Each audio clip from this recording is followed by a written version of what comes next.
yderste led i det her, altså første led, og ikke starte med direktøren på fabrikken, men lad os tale med arbejderne, og så fremdeles. Så jeg bad min fikser om at fortælle mig, hvor er der en landsby i nærheden af det her sted, udsforladt sted. Men der ligger nogle landsbyer derovre, så tog vi derover. Og det tog mig ikke mange minutter, så havde jeg kontakt med en kvinde, der hed Jahanada, som medvirker i filmen i aften. Hende mødte jeg i december 2007 første gang, og lavede et langt interview med hende, hvor hun fortalte, at hun havde 7 lån på det tidspunkt. Og hun havde solgt sin fars og mors hus, eller sin fars hus, for at betale gælden, og hun var blevet intimideret, truet, harassed, name it. Og jeg tænkte, det er simpelthen ikke sandt, det her. Det er ikke det, jeg kan læse på de glitrende hjemmesider, som jeg falder over hele tiden. Så det er jo ligesom, når sådan nogen fortæller sådan nogle historier til mig på et kamera, så er det ligesom at tænde ild i en krudtønde, fordi så bliver jeg virkelig, virkelig motiveret. Det må jeg finde ud af det her. Og så tog jeg hjem, eller jeg talte med flere, interviewede flere personer derude. Og så tog jeg hjem og begyndte at research på det her, og fandt så faktisk ud af, at der sidder jo forskere rundt omkring i verden, der ved 40.000 gange mere om det her, end jeg gør. Men der var en ting, de alle sammen var enige om, og det er noget skelsættende, synes jeg, i den her udsendelse. Det er, de er alle sammen enige om, at der findes ingen akademisk forskning, der peger på, at det løfter folk ud af fattigdom. Der findes ikke nogen undersøgelser, der entydigt beviser det. Der findes nogle forsøg, der findes nogle tilhængere og modstandere, hvad ved jeg. Men noget, de alle sammen kan være enige om, de eksperter, jeg har med i min udsendelse, og de er mange af dem kritiske, men der er så sandelig også varme tilhængere af mikrokredit. Sådan en som David Rootman fra Washington og Jonathan Murdoch fra New York er traditionelt store tilhængere af mikrokredit. De siger til mig, uden afhængigt af hinanden, ja, der findes ikke noget bevis for, at det fjerner folk ud af fattigdom. Og så tænker jeg, hvorfor fanden har vi ikke fået noget at vide om det? Og det her får I så i aften. Og det er så cirka 3 år siden, eller sådan noget lignende. Jeg gik i gang med det her for alvor. Så det har været på mange måder en meget lang rejse. Jeg vil godt sige noget omkring journalistik, det kan vi diskutere på et andet niveau måske, men for mig er der ikke noget, der hedder objektiv journalistik. I det øjeblik, jeg sætter pennen til papiret, eller tænder på min computer og taste den første linje ind i mit manus, så har jeg foretaget et subjektivt valg. Jeg har valgt noget fra, jeg har valgt noget til. Når jeg filmer en film som den her, så har jeg 70 timers optagelser, som jeg skal koge ned til, i det her tilfælde, 57 minutter og 1 sekund. Jeg skal altså med andre ord foretage nogle meget barske valg. Det er det, man i mit sprog kalder Kelly og Darlings. Så der er mange ting, der ikke er med i den her film. Og som hele tiden er et udtryk for en subjektiv handling. Men det kan godt være, at jeg er kendt for at være en meget kritisk journalist, men jeg er også kendt for at være en fair journalist.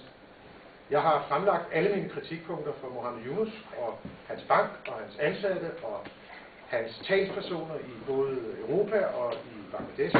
Det har jeg gjort i 4,5 måneder. Jeg har noteret hver eneste kritikpunkt ned i filmen, sendt det til ham og bedt om en kommentar. Det har han ikke ønsket at deltage i. Og det seneste, der er sket, og det kommer så ikke med i den her udsendelse, fordi det skete i fredags, at nu har Grameen Foundation i USA skrevet en så grov klage, at det lige før, jeg tror, jeg slår igen på et eller andet tidspunkt i hvert fald, og truer dem med et eller andet. Igennem et stort dansk kommunikationsbureau, der hedder Børsen og Marstaller, at den her film er fuld af fejl. Og det har jeg holdt møder med Danmarks Radio om i hele weekenden her, og i dag, der er ikke fuldt sved at komme efter, og vi har svaret Grameen Foundation via Børsen og Marstaller, at tak for jeres henvendelse, vi sender filmen som planlagt. For der er ikke noget at komme med. Det er I sikkert meget uenige med mig i, når I har set den her film. Og den tager jeg gerne op til den handske op igen. Det er jo sjovt at bevæge sig ind i, om man så må sige, løvens hule. Men jeg vil hellere vente med at konkludere noget som helst rigtigt til, jeg synes, at du får lejlighed til at sige noget. Er det okay? Jamen, endelig fortsat Ole. Tak skal du have. Jamen, så kan jeg jo parafrasere en nylig afdød dansk avisredaktør, Thyre Steinhardt, som på et tidspunkt har sagt, dine påstande er afskyelige, men jeg vil gå langt for at forsvare din ret til at komme med dem. Altså, jeg har godt set det brev fra Grameen Foundation, og jeg er enig så langt som til at sige, der er jo ikke nogen tvivl om, altså hvor de blandt andet opfordrer DR til at reagere i filmen og lade være med at sende den og sådan noget. Altså der er slet ikke nogen tvivl om, at selvfølgelig skal den sendes, og selvfølgelig skal du have lov til at sende den. Og som designpartner også sagde, jamen den norm, at du må sige, hvad du har lyst til, og sende præcis det du har lavet, jamen den er så vel etableret, at den er der ikke nogen, der er uenige i, så den kan vi sådan set lade ligge, og så kan vi så koncentrere sig om det afskyelige i påstandene.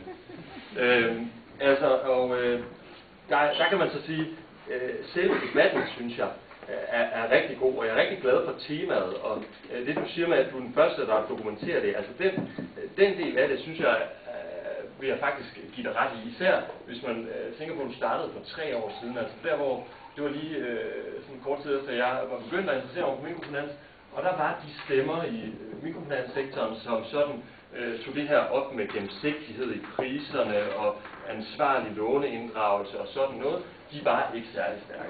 Så på den baggrund kan man sige, det er en virkelig nødvendig og god debat. Der er nogle ting, der halter. Altså, jeg savner sådan set især dokumentation. Så du sagde det her med at gå til det yderste led. Altså, og de forskere, som du nævnte lige før, blandt andet Jonathan Murdoch og David Rodman, altså de undersøgelser, de henviser til, at jeg har svært ved at se anderledes, end at de gør præcis det. Altså, de baserer sig jo som regel på store surveys, hvor de besøger hver enkelt af de her. Og det er rigtigt nok, at meget omhyggelige akademiske, især økonomer, er uenige om der findes skudsikker evidens for en positiv effekt. Men der er en ting, de i hvert fald er helt fuldstændig enige om. Der findes heller ikke noget skudsikker evidens for en negativ effekt af mikrofinans. Man kan sige, der er jo ikke nogen tvivl om, at der findes brødre. Der er ikke nogen tvivl om, at de her gældsplade mennesker, du taler om, jamen de findes, og dem skal vi dokumentere. Der, hvor jeg ligesom synes, kæden hopper over, det er der, hvor du siger, at du vil gerne være en fair journalist.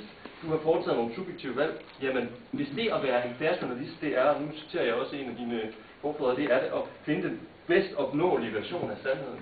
Jamen, så har jeg svært ved at se, hvordan man ved at plukke de dårlige eksempler ud, man kan finde, altså, så mener man repræsenterer, hvad skal man sige, den bedst opnåelige version af sandheden, eller fair journalistik.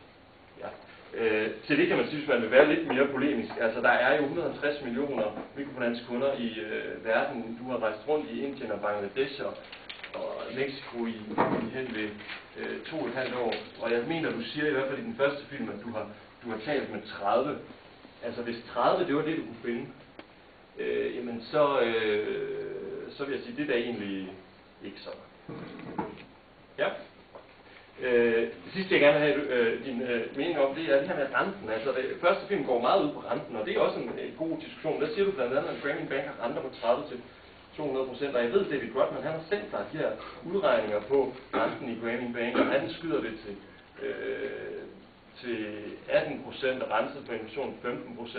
De har selv fået Chuck Waterfield, som er ligesom chefen for den her bevægelse med gennemsigtighed i rente, til at gennemgå deres renter. Han finder den maksimale rente til 22% og sådan noget. 0,84. Ja, lige nok. Ja, og hvis vi kigger på sådan den samlede mikrofinansektor i hele verden, jamen, så er der også lavet en undersøgelse over det, der finder man medianrenten, altså den midterste rente, til at være, jeg tror det er 30% uden, når det ikke er renset på inflation, og 22%, når det er renset på inflation. Så pointen er sådan set den samme, som var før. Men det er ikke rigtigt nok, der findes nogle lånehajer og kompartamos i Mexico og sådan noget, som har renter på 100-200%, men det er ligesom ikke det samlede billede. Ja. Tak. Du skal have en debat om, jeg kan godt tænke mig, inden vi giver det helt løst, det er bare lige at give mulighed for at reflektere på nogle af de hovedargumenter, I kommer hver især. Vi kunne måske starte med dig, Tom, og tage fat på det med renten her til sidst. Altså, er det ikke et billede af nogle lånehajer, du simpelthen bare prøver at stryge frem, i stedet for at tage fat på den variation, der også er på det der? Nej, fordi det der var tanken bag mikrofinans og mikrolån og mikrokreditter, det var jo, at man skulle udrydde lånehajerne. Men som de siger, både i Mexico og i Indien og i Bangladesh til mig, at de aldrig har haft det bedre lånehajerne. Fordi folk skriger på at få penge til at betale de gamle lån med, og derfor går de over til de lokale lånehajer. Nogle af lånehajerne er rent faktisk selv mikrolånere, som bare er lidt smartere og dygtigere end de andre i landsbyen. Så de bliver selv deres egne lånehajer. Altså man går hen til den rige kvinde i byen, som har lykkedes med mikrofinans, og hun går hen og bliver til en lånehaj, og som tager nogle eksorbitant høje renter. Det er fuldstændig rigtigt, at der er masser af høje renter blandt lånehajerne, men de er altså ikke blevet udryddet.